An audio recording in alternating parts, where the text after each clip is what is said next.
کیا آپ جانتے ہیں کہ ایک انسان 18 سال تک شدید آزمائش اور بیماری میں صبر کر کے بھی زندہ رہا؟ آج ہم آپ کو دکھائیں گے حضرت ایوب علیہ السلام کی وہ حیران کن کہانی جو آپ کی سوچ بدل دے گی۔ حضرت ایوب علیہ السلام ایک خوشحال گاؤں میں رہتے تھے۔ سبز کھیتیاں، درخت، بہتے چشمے اور مویشی ان کی خوشحالی کی علامت تھے۔ اللہ نے انہیں بے شمار نعمتیں دی تھیں: مال، عزت، اولاد اور صحت۔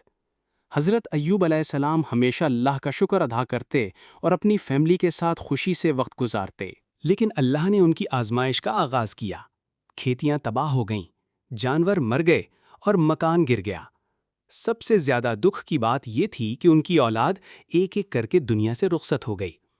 لیکن حضرت ایوب علیہ السلام نے کبھی شکوہ نہیں کیا، بلکہ کہا، الحمدللہ علی کل حال، یعنی ہر حال میں اللہ کا شکر ہے۔ لوگ پوچھتے، اگر آپ اللہ کے نبی ہیں یہ سب کیوں برداشت کر رہے ہیں؟ حضرت ایوب علیہ السلام کا جواب ہمیشہ یہی تھا کہ اللہ جب چاہے گا یہ آزمائش ختم کر دے گا، میرا کام صبر کرنا ہے۔ یہ ہمیں سکھاتا ہے کہ صبر کرنے والا کبھی ناکام نہیں ہوتا۔ آخر کار حضرت ایوب علیہ السلام نے عاجزی کے ساتھ دعا کی، ربی انی مسنی الضر وانت ارحم الراحمین، اے میرے رب مجھے تکلیف نے ستایا ہے اور تو سب سے زیادہ رحم کرنے والا ہے۔ یہ دعا اتنی سچی اور عاجزی سے تھی کہ اللہ کی رحمت نے ان پر فیض کیا۔ اللہ نے حکم دیا کہ زمین پر اپنا پاؤں ماریں۔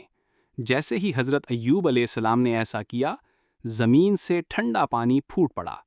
انہوں نے پانی سے نہایا اور صحت مند ہو گئے۔ جسم تندرست، چہرے پر نور اور دل خوشی سے بھر گیا۔ اللہ نے نہ صرف صحت واپس دی بلکہ کھوئی ہوئی دولت اور عزت بھی کئی گنا بڑھا دی۔ نئی اولاد، سبز کھیتیاں، خوشحال جانور اور گاؤں میں خوشیاں واپس آئیں۔